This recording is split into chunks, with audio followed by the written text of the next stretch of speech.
Saludos, mi nombre es Oscar Ignacio Botero y vamos a dar solución a un ejercicio por el método de superposición.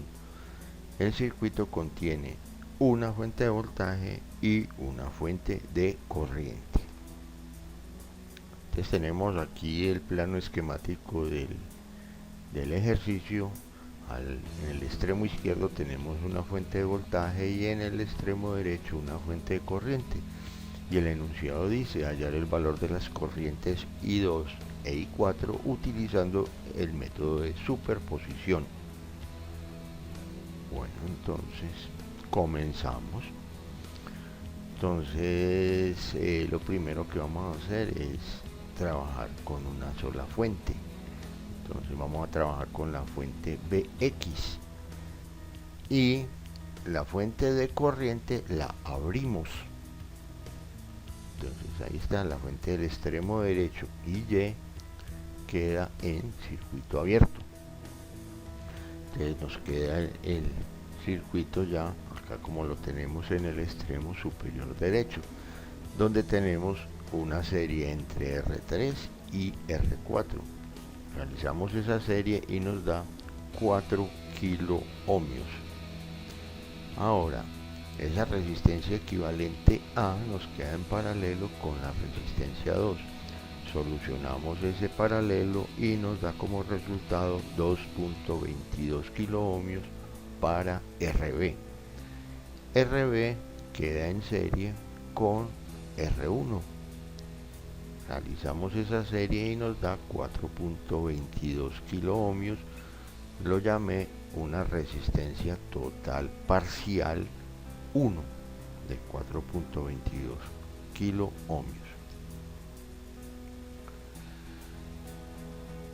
Realizamos entonces una ley de Ohm para hallar la corriente 1, donde como resultado nos da 3.08 miliamperios la corriente total 1. Recuerden que esa corriente total no es la definitiva, es una corriente total parcial. Entonces da 3.08, que es equivalente a la corriente que circula por la resistencia 1 y por la resistencia B. ¿Por qué? Porque RT1 es la suma de R1 con RB. Ahora tenemos un paralelo, ejecutamos un divisor de corriente. Entonces hallamos la corriente por la resistencia 2. ¿A qué es igual? Es igual a la equivalente opuesta, en este caso RA, sobre ese mismo valor RA más la resistencia propia, o sea R2, por la corriente que ingresa al nodo, que sería la corriente 1. Realizamos esa operación y nos da 1.36 miliamperios. Ya hallamos el valor de la corriente 2. Ahora vamos a hallar el valor de la corriente A. ¿Por qué vamos a hallar el valor de la corriente A? Porque la resistencia 4 está involucrada dentro de RA. Entonces necesitamos hallar esa corriente. La podemos hacer por divisor de corriente o simplemente una ley de Kirchhoff y salimos más rápido. Entonces, la ley de Kirchhoff de corriente dice que las corrientes que ingresan a un nodo son iguales a las que salen de dicho nodo. O también la sumatoria de corrientes en un nodo son iguales a 0. Entonces, en ese orden de ideas tenemos que IA es igual a I1 menos I2. Hacemos esa resta y nos da 1.72 miliamperios, equivalente a la corriente por la resistencia 3 y por la resistencia 4. Cuando hallamos la resistencia parcial ahorita, RA era la suma de R3 y R4. O sea que era una serie y la corriente en serie es la misma. Entonces ahí tenemos el resultado parcial de la corriente 2 y de la corriente 4 con la fuente de corriente en circuito abierto.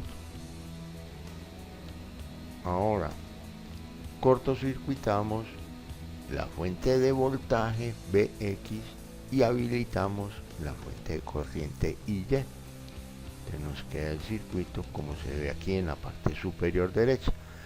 Nos queda R1 en paralelo con R2. Realizamos esa operación y nos da 1.42 kilo ohmios. Esa RC, la llamé RC para continuar con las letras que traíamos del resultado en la etapa anterior. Entonces esa RC queda en serie con la resistencia 3. Realizamos esa serie y nos da 2.42 y la llamamos RD.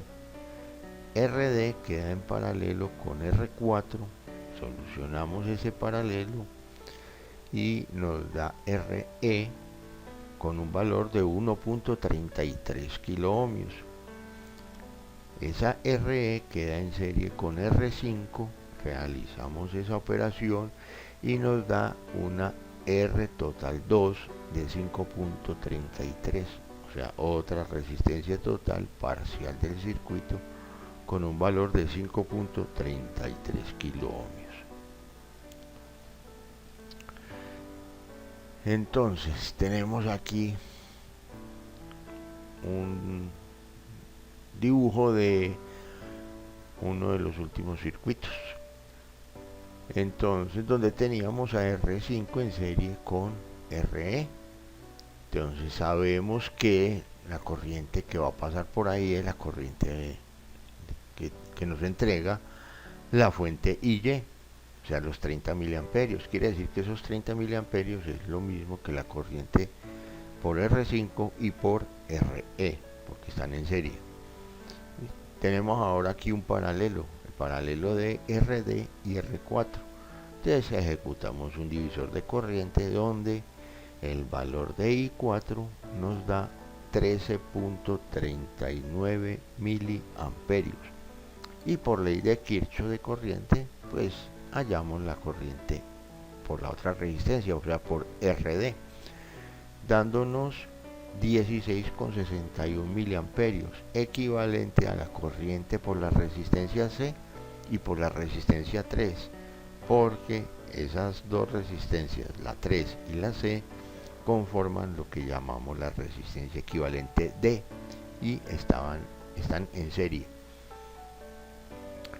Ahora tenemos otro paralelo, el paralelo de R1 y R2, la cual ejecutamos un divisor de corriente para hallar la corriente en la resistencia 2, que nos da 4.74 miliamperios.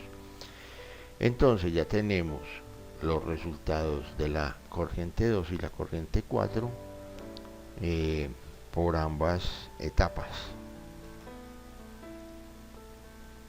Entonces tenemos aquí un pantallazo y los resultados teóricos del ejercicio.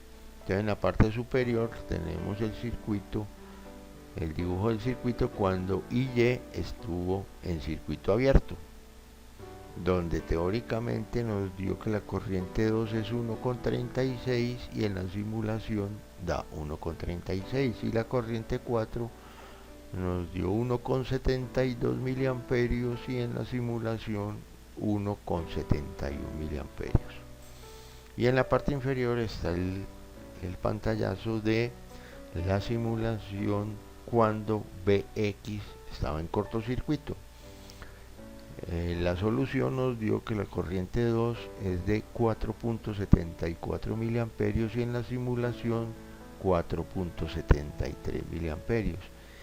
Y la corriente 4 nos dio teóricamente 13,39 miliamperios y en la simulación 13.42 miliamperios. Y aquí ya tenemos un pantallazo de la simulación con las dos fuentes trabajando de forma simultánea. Nótese que las corrientes siempre las asumimos con la misma dirección, tanto para R2 y para R4, cuando hicimos las dos soluciones parciales. Entonces quiere decir que esos dos valores parciales los sumamos. Entonces en la parte superior tenemos la suma y nos dio que I2 es 6.1 miliamperios e I4 15.11 miliamperios. En la simulación la corriente 2 6.1 miliamperios y la corriente 4 15 con 13 miliamperios. Quiere decir que está correcto el ejercicio, o sea, nos está concordando los resultados teóricos con las simulaciones. En un próximo video veremos ya los archivos con las simulaciones, las simulaciones pertinentes en el software Proteus. Feliz día y hasta una próxima.